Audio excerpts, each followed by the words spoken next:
حرام ہو جائے۔ حضور میں نے یہ سب کچھ کیا ہے تو اپنے جنتی ہونے کے لیے کیا ہے کہ میرے اوپر آتش دوزخ حرام ہو جائے۔ اس حدیث پاک میں جہاں اور محبت آفرینی کے کئی نکات ہیں، وہاں یہ نقطہ بڑا اہم ہے کہ حضور علیہ الصلوۃ والسلام نے ارشاد فرمایا اگر میری طرف سے کسی کو اذیت پہنچی ہو تو میں اس کا بدلہ دینے کے لیے تیار ہوں۔ کیا آج ہم نے بھی کبھی زندگی میں سوچا ہے کہ مجھ سے کسی کو اذیت پہنچی ہو تو میں اس کو بدلہ دے دوں، مجھ سے کسی کو اذیت نہ پہنچے؟ آج ہم تو کوشش کر کے دوسروں کو اذیت پہنچاتے ہیں، ذہنی اذیت، جسمانی اذیت، قلبی اذیت۔ آج تو ہم کوشش کر کے دوسروں کو اذیت پہنچاتے ہیں، ان کو زج کرتے ہیں، ان کو نیچا دکھاتے ہیں، گالیاں دیتے ہیں، کوشش کر کے دوسروں کو اذیت پہنچاتے ہیں، اور کلمہ اس نبی محترم کا پڑھتے ہیں جن کا اخلاق عالیہ یہ ہے، جن کے اخلاق یہ ہیں کہ حضور فرماتے ہیں میں کسی کو، میری طرف سے کسی کو اذیت پہنچی ہو تو میں بدلہ دینے کے لیے تیار۔ یہ حدیث مبارکہ جو میں نے خطبہ میں تلاوت کی، اس حدیث مبارکہ میں عموم کی وجہ سے ہاتھ اور زبان کا ذکر آیا ہے، ورنہ اصل اس حدیث پاک کا جو پیغام ہے وہ یہ ہے کہ مسلمان دوسروں کو اذیت نہیں دیتا۔ انسانوں کی اذیت تو رہ گئی ایک طرف، حضور تو جانوروں کو اذیت دینا بھی پسند نہیں کرتے۔ عرب لوگ لوہا گرم کر کے جانوروں کے جسموں پہ نشان لگاتے تھے، داغتے تھے، جانور کی شناخت کے لیے لوہا گرم کر کے اس کے جسم پہ نشان لگاتے۔ حضور نے اسے منع فرمایا۔ ایک تابعی فرماتے ہیں کہ مجھے روزانہ حضور کی زیارت ہوتی تھی، میں نے جانور کو لوہا گرم کر کے داغا تو زیارت بند ہو گئی، میں نے توبہ کی تو پھر حضور کی زیارت شروع ہو گئی۔ امام الانبیاء صلی اللہ علیہ وآلہ وسلم تو یہ بھی پسند نہیں فرماتے کہ کوئی جانوروں کو اذیت دے۔ 10,000 کا لشکر لے کے حضور مدینہ منورہ سے فتح مکہ کے لیے نکلے ہیں، مدینہ منورہ سے نکلے ہیں، تھوڑے سے فاصلے پہ گئے ہیں تو حکم دیا کہ لشکر اپنا راستہ بدل لے۔ صحابہ عرض کرتے ہیں یا رسول اللہ صلی اللہ علیہ وسلم کیا سبب ہے کہ راستہ بدلنے کا حکم دیا ہے؟ فرمایا جس راستے پہ تم چل رہے ہو اس راستے پہ آگے ایک کتیا نے بچوں کو جنم دیا ہے، اگر یہ لشکر اسی راستے پہ چلتا رہا 10,000 مجاہد اس راستے سے گزرے تو کتیا کے بچے پیروں میں کچل دیے جائیں گے، وہ بچ نہیں سکیں گے۔ اس لیے میں نے یہ فیصلہ کیا ہے کہ 10,000 مجاہد اپنا راستہ بدل لے تاکہ ایک جانور کو تکلیف نہ ہو۔ ایمان سے بتائیں حضور علیہ الصلوۃ والسلام جو جانوروں پر اتنا رحم فرما رہے ہیں وہ انسانوں کے لیے کتنے مہربان ہوں گے، جو جانوروں کی جان کی اتنی حفاظت فرما رہے ہیں ان کے نزدیک انسانوں کی جان کتنی قیمتی ہوگی۔ فرمایا کہیں 10,000 کا لشکر جانوروں کو پیروں کے تلے نہ کچل دے۔ حضور تو درختوں کو بھی کاٹنے سے منع کرتے، جب آپ لشکر بھیجتے کوئی علاقہ فتح کرنے کے لیے تو فرماتے مفتوحہ قوم کے پھل دار درختوں کو نہ کاٹنا۔ عام طور پہ فوجی جب کوئی ملک فتح کرتے تو پھل دار درختوں کو کاٹ دیتے، قوم اس سے معروم ہو جائے، پر حضور نے فرمایا ان کے پھل دار درختوں کو نہ کاٹنا، ان کے دودھ دینے والے جانوروں کو ذبح نہ کرنا۔ امام الانبیاء صلی اللہ علیہ وآلہ وسلم کی تعلیمات کہ حضور علیہ الصلوۃ والسلام نے کس انداز میں امن کا درس دیا ہے، کس انداز میں امن کا درس دیا۔ حضور فرماتے ہیں ایک وقت آئے گا مصر سے ایک عورت چلے گی اور مکہ مکرمہ تک آئے گی اور اس کو کوئی خطرہ نہیں ہوگا، اس کو کوئی خطرہ نہیں ہوگا۔ ایران سے ایک بوڑھا چلا سیدنا فاروق اعظم کے دور میں اور مدینہ منورہ آیا، مدینہ منورہ پہنچا تو اہل مدینہ نے پوچھا تم ایران سے مدینہ منورہ آئے ہو، اتنا سفر تنہا کیا ہے، کیا تکلیف نہیں کوئی راستے میں ہوئی، کسی نے لوٹا نہیں؟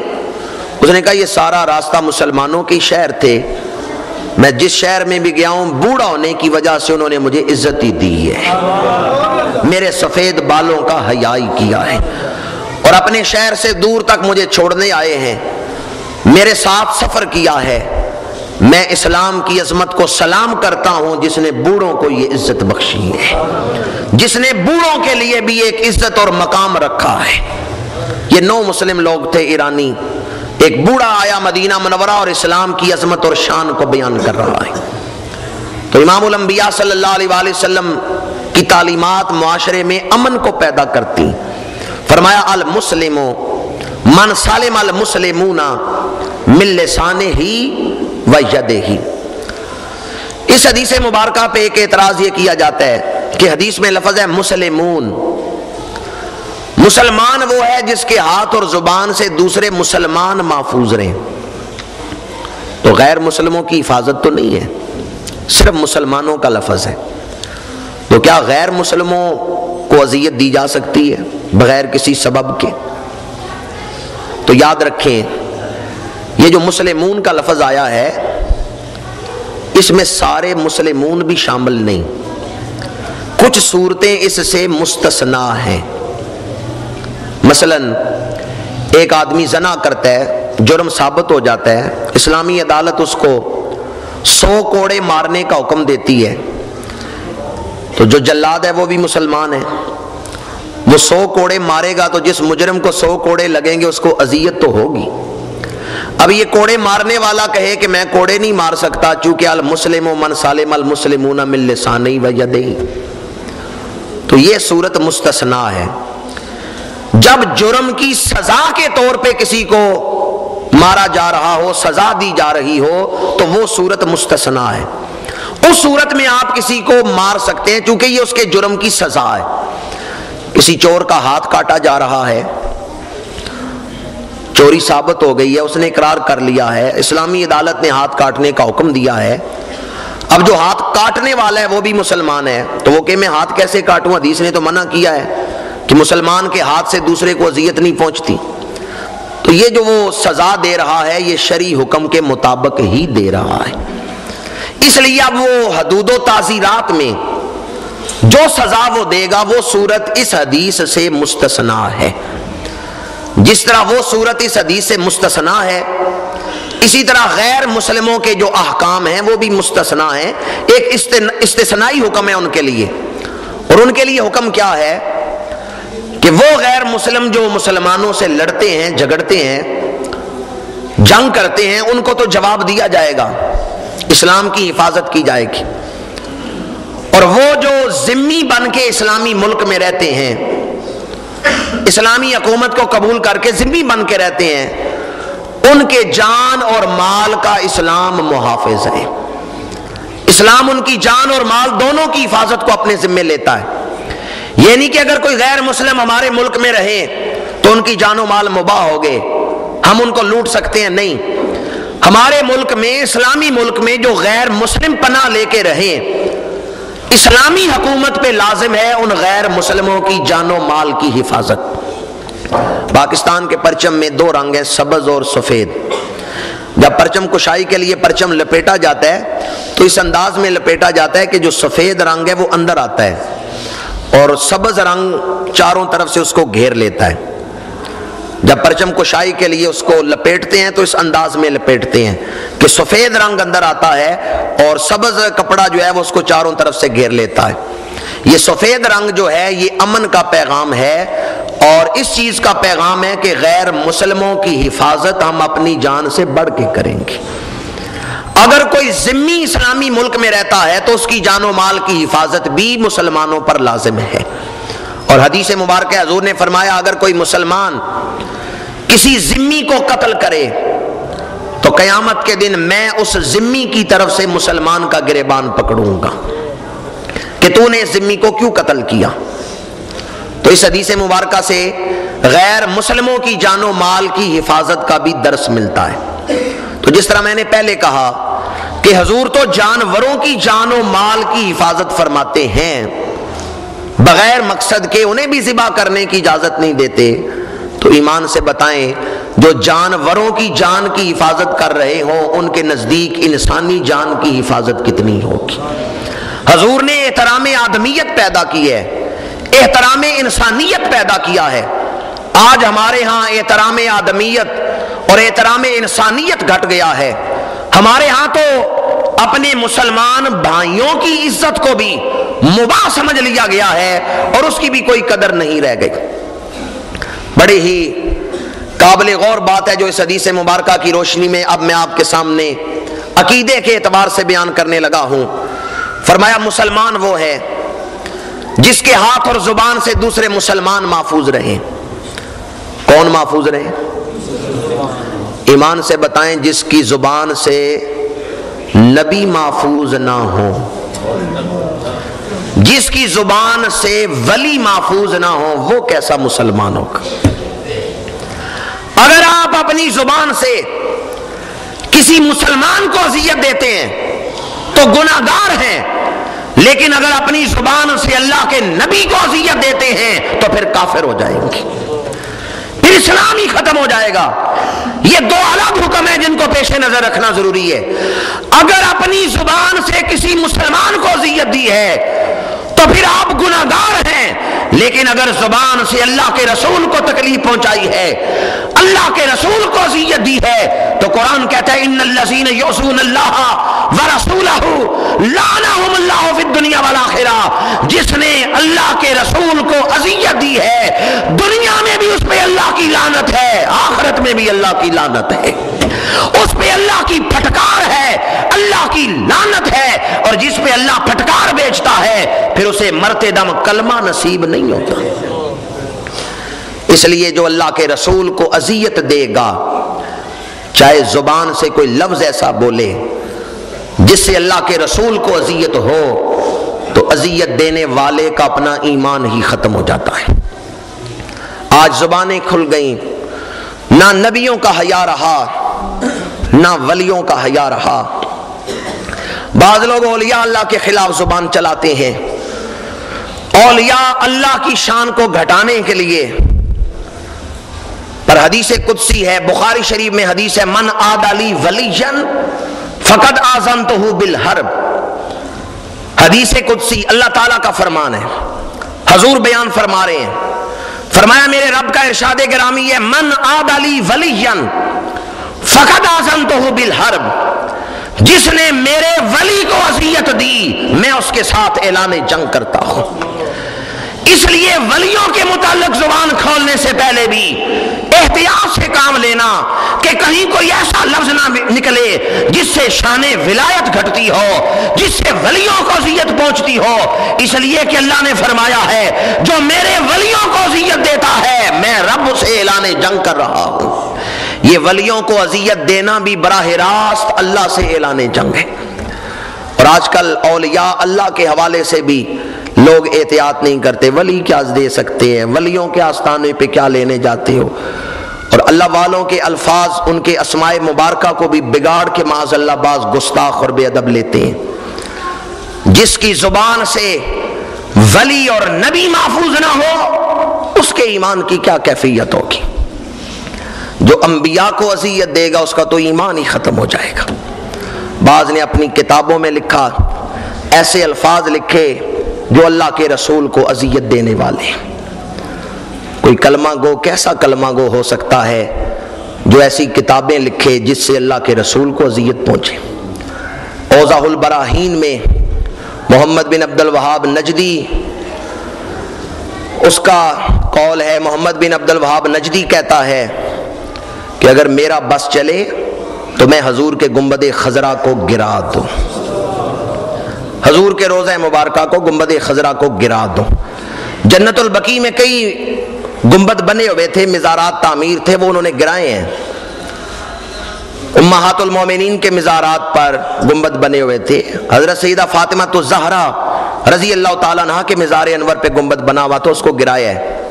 اور پھر محمد بن عبد الوہاب نجدی کہتا ہے اگر میرا بس چلے تو میں حضور کے گنبد خضرا کو بھی گرا دوں۔ معاذ اللہ ثم معاذ اللہ۔ صحابہ تو اتنا ادب کرتے ہیں کہ اگر حضرت علی شیر خدا نے اپنے گھر دروازے کو کیل لگانا ہے تو وہ بھی اتنی احتیاط سے لگاتے ہیں کہ آواز اونچی نہ ہو، حالانکہ حضور کا وصال ہو چکا ہے۔ حضور کے وصال کے بعد بھی صحابہ اپنے گھر دروازے میں کیل لگاتے ہیں تو اتنی احتیاط سے لگاتے ہیں کہ آواز اونچی نہ ہو، اللہ کے رسول کو اذیت نہ ہو۔ وہ حضور کے مزار اقدس پہ آتے ہیں تو سانس روک کے ادب گاہست زیر آسماں از عرش نازک تر نفس گم کر دمی آیت جنید و بایزید جا. وہ تو حضور کے مزار اقدس پہ بھی آئیں تو ادب و احترام کے ساتھ آئیں کہ کہیں اللہ کے رسول کو اذیت نہ پہنچے. اور آج کوئی زبان کھول کے کہے کہ میرا تو جی چاہتا ہے گنبد خضرا کو بھی گرا دو، یہ وہ گستاخ ہیں جنہیں نہ اللہ کا حیا ہے نہ اللہ کے رسول کا حیا ہے. جس کی زبان سے اللہ کے رسول کو اذیت پہنچے گی اس کا ایمان کا ہی بیڑا غرق ہو جائے گا. المسلم من سالم المسلمون من لسانہ و یدہ، مسلمان وہ ہے جس کے ہاتھ اور زبان سے دوسرے مسلمان محفوظ رہیں.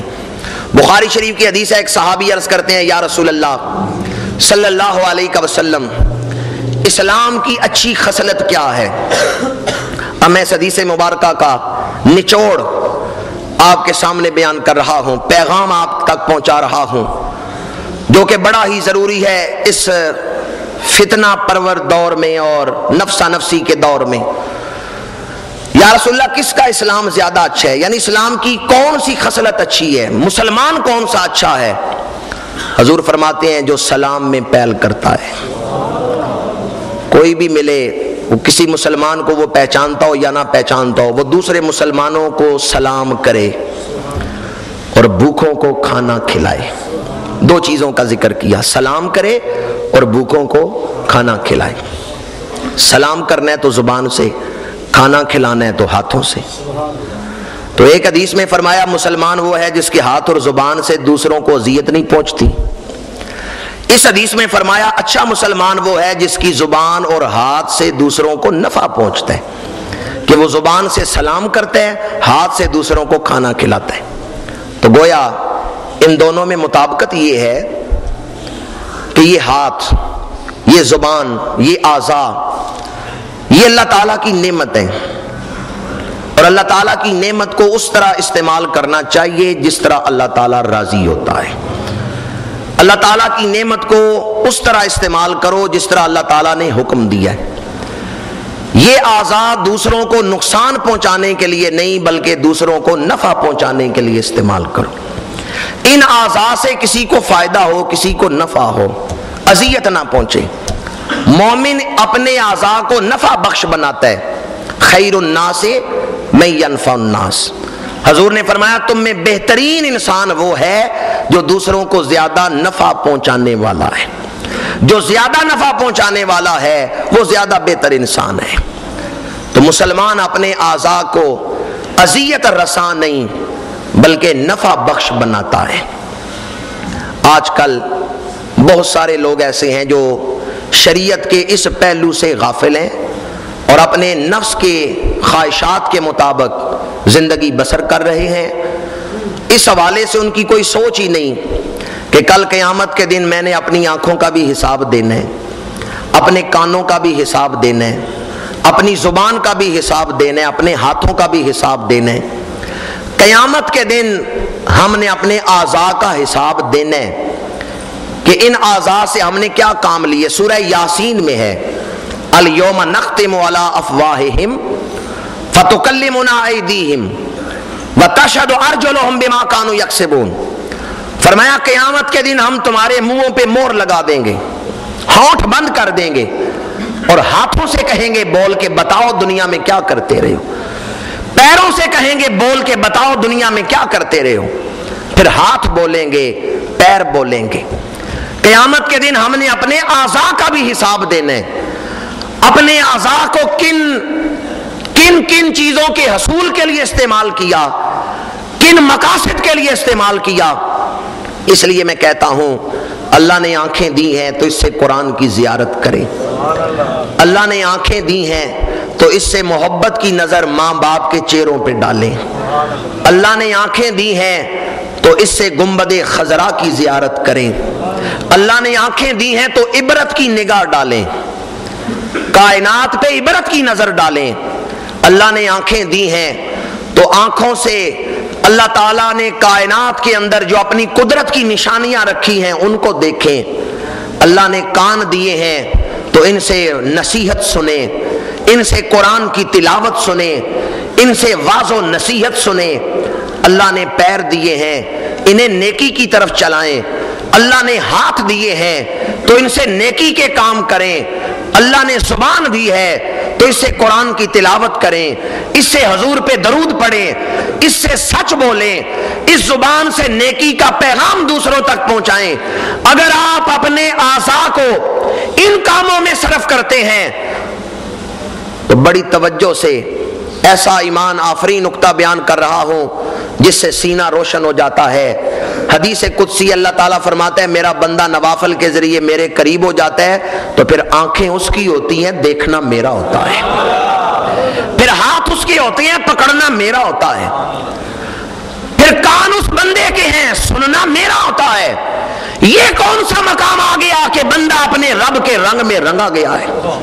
پھر بیٹھے بغداد میں ہیں، فرماتے ہیں میں ساری دنیا کے شہر دیکھ رہا ہوں۔ چونکہ وہ دیکھ رہے ہیں تو اللہ کی دی ہوئی خاص نظر سے دیکھ رہے۔ پھر 3 میل دور چیونٹی بولتی ہے تو حضرت سلیمان سن رہے ہیں۔ اللہ تعالیٰ نے ان کو طاقت بخشی ہے۔